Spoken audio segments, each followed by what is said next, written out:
여러분 안녕하십니까, 강신업 변호사입니다. 조선일보가 지금 보도하고 있는데요. 헌재 연구원이 말이죠, 논문을 발표했어요. 허위사실 공표의 처벌 범위가 너무 넓다. 이재명이가 어긴 선거법 조항을 문제 삼고 있습니다. 근데 헌재에서는 연구원의 개인 견해일 뿐이다 라고 말하고 있는데, 헌재 연구원이 왜 이 민감한 시점에 이 민감한 논문을 냅니까? 더군다나 수요일이면 이 공선법에 대해서 재판 결과가 나오는데 물타기 하는 거 아닙니까? 이거는 이재명이가 말이죠, 이 공선법 유죄 나와도 불복하겠다는 거예요. 승복하지 않겠다는 겁니다. 그래서 이거를 지금 어떻게 봐야 되느냐. 헌재는 연구원의 개인 견해일 뿐이다라고 선을 긋고 있는데, 이재명 더블당 대표가 우연이라고 주장하는 공직선거법 조항과 관련해서 헌법재판연구원의 측에서 최근 해당 조항에 문제가 있다는 내용의 논문을 발표해서 논란이 되고 있다. 법조계에서는 이 대표의 선거법 항소심 선거를 앞두고 헌재가 이 대표와 비슷한 주장의 논문을 낸 게 과연 적절하냐는 반응이 나왔다. 헌재 산하 헌법재판연구원은 지난달 28일 선거 과정에서의 허위 조작 정보 대응을 위한 비교법적 연구라는 제목의 논문을 발표했는데, 이 논문은 인터넷과 소셜미디어의 발달로 선거에 영향을 미칠 수 있는 허위 정보가 빠르게 퍼질 수 있는 환경인데도 이를 규제하지 못하는 선거법의 한계와 개선 방향 등을 제시를 했다고 합니다. 논문은 말이죠, 선거법상 허위사실 공표죄에 대해서 명확성 원칙 위반, 정치적 표현의 자유 제한으로 인한 과잉금지 원칙 위배, 벌금 100만 원 이상 유죄 판결 시 당선 무효가 초래되는 이런 문제를 지적하면서 이 문제점이 있다, 이렇게 얘기를 했는데요. 특히 당선이 될 목적으로 연설, 방송, 신문 등 방법으로 출생지, 신분, 경력, 행위 등에 대해 허위사실을 공표하면 5년 이하의 징역 또는 3천만 원 이하의 벌금에 처한다는 선거법 제250조 1항을 지적을 하면서 출생지, 신분, 경력, 행위와 같이 광범위한 해석이 가능한 사항들을 포함하고 있어서 영국과 캐나다 등 다른 나라에 비해서 허위사실 공표죄의 처벌 대상이 지나치게 넓다. 공교롭게도 이재명이 두 차례 걸쳐 위헌법률심판 제청 신청을 했던 그 조항인데, 이재명은 이 조항에 있는 행위라는 표현이 불명확하고 포괄적이다.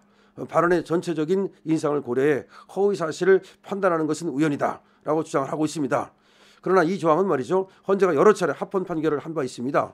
이 때문에 법조계에선 이 대표가 항소심 선고를 늦추기 위해 지연 전략을 쓰는 게 아니냐라는 말이 나왔죠. 그 위헌법률심판 제청 신청한 거 말이죠, 그거는 항소심 선고를 늦추기 위해서 지연 전략을 쓴 건데, 때마침 말이죠, 헌재 재판연구원에서 이재명의 그런 논거와 비슷한 내용의 논문을 내는 것이 뭐냐. 논문은 또 벌금 100만 원 이상의 형이 확정될 때 당선이 무효되는 현행법에 대해서 사안의 경중을 고려해서 법관이 당선 무효 여부를 선택할 수 있게 하는 방안 등을 고려할 필요가 있다, 이런 얘기를 했는데, 헌재는 논문 내용은 연구관의 개인 견해이다, 헌재의 공식 의견은 아니다 라고 선을 긋고 있습니다. 자, 그런데 헌재의 공식 의견은 아닐지 몰라도 헌재 이름을 달고 헌법재판연구관이 이 민감한 시점에 저런 논문을 발표한 것은 민주당을 위한 것이 또는 이재명을 위한 것일 수 있습니다. 그렇게 우리는 이제는 소뚜껑 보고 놀랍니다.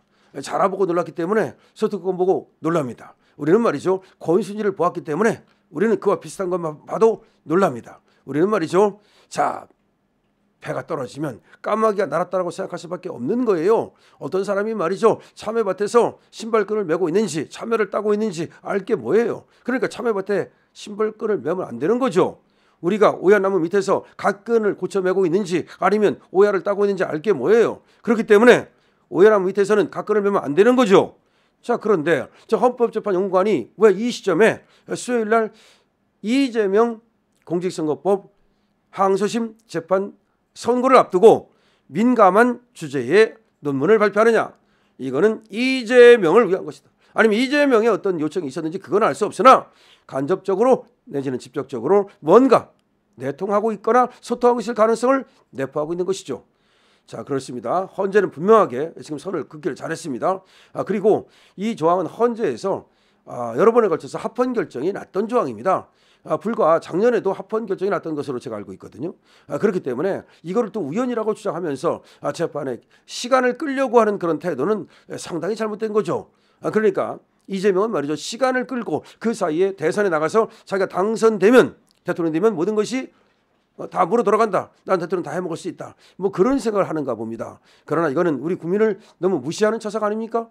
자, 이재명이 대통령이 될 수도 없겠지만 설사 대통령이 됐다 하더라도 저 많은 흠을 갖고 있고 그렇게 지금 여러 가지 문제를 갖고 있고 그다음에 사실 재판을 받아서 그래서 감옥에 가야 되는 사람이 재판도 안 받고 끝까지 대통령을 해먹는 것을 우리 국민들이 그냥 앉아서 두고 보고 있을까요? 국정이 얼마나 혼란해지겠습니까? 그리고 실제로 재판이 멈춘다는 보장이 있습니까? 원래 재판이 멈춘다는 것은 이게 소수설이거든요. 어차피 말이죠. 대통령이 된다 하더라도 그럴 리도 없겠지만 받고 있던 재판은 받아야 됩니다. 근데 이걸 안 받는다고 해석을 하고 만약에 재판을 안 한다? 그러면 우리 국민들이 또 재판을 안 하는 법원을 그냥 두고만 보고 있을까요? 지금 임계점이 차올랐다는 사실을 잊으면 안 됩니다. 모든 국가기관은 말이죠.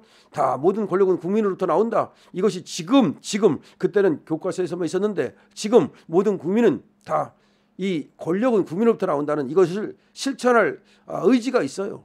이 실천할 의지가 있어요. 이 사람들이 지금 이거 실천한다는 건 뭐예요? 국가기관이 국민을 무시할 때, 국민을 개돼지로 만들 때 이 국민이 잠잡고 있지 않겠다는 지금 의지를 피력하고 있단 말이에요. 그러면 그것이 모일 때 어떻게 되겠습니까?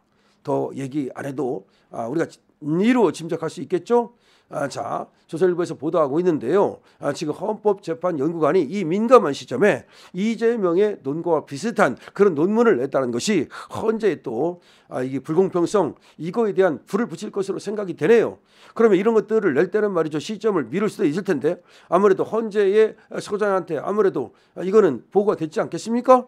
그럼 헌재도 말이죠. 이런 것들을 뒤로 미루지 않고 이 시점에 이 논문을 낸다면 헌법재판관 이 연구소장의 연구소의 이름으로 그렇게 지금 논문을 낸다면 헌법재판소도 이로부터 자유로울 수는 없는 거죠. 그러면 결국 또 어떤 불공정하다, 뭔가 불평등하다, 뭔가 불이하다라고 하는 그런 또 지금 공격을 받을 수밖에 없는 거죠. 그렇잖아도 지금 헌법재판소가 말이죠. 재판을 이상하게 하다가 지금 난관에 봉착했고 지금 아수라다. 이런 얘기까지 듣고 있는데 지금 또 저렇게 분란을 일으킬 필요가 있는지 참으로 이해하기 어렵습니다. 그래서 헌법재판소를 문영배가 이 좌쪽 판사가 지금 좌우하다 보니까 지금 저렇게 이재명한테는 유리하고 그다음에 윤석열한테는 불리한 그리고 좌파한테는 유리하고 우파한테는 불리한 그런 어떤 행태가 계속해서 나오는 것은 아닌지 많은 사람들은 의심하고 있습니다. 헌법재판소는 그 어떤 기관보다도 또 공정한 중립적인 그런 어떤 스탠스를 유지해야 되는데 중립적이고 그리고 공정한 그런 스탠스를 잃지 않았나.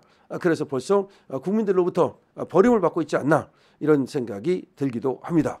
자, 헌법재판소에서 헌법재판연구원 여기에 연구관이 논문을 냈다는 것인데 헌재하고 다르다. 그건 개인 의견일 뿐이다라고 지금 선을 긋고 있지만 이번에 논문에 나온 내용이 허위사실 공표에 의한 공직선거법 위반 이와 관련해서 처벌 범위가 너무 넓다. 그리고 100만 원이 너무 100만 원 이하를 처벌하는 것이 너무 작다. 금액을 이제 올려야 된다는 이재명 얘기와 상당히 상통하는 거죠. 그런 논문을 냈습니다. 그래서 그 논문의 내용이 내용적으로는 문제가 없다 하더라도 시기가 문제랍니다. 그리고 또 지금 이렇게 내용적으로 문제가 없다 하더라도 민감한 시기에 그걸 낸 이유가 무엇인지에 대해서는 많은 사람들이 의심하고 있습니다. 자, 이것이 이재명의 어떤 하나의 전략인가요? 강신업 TV입니다.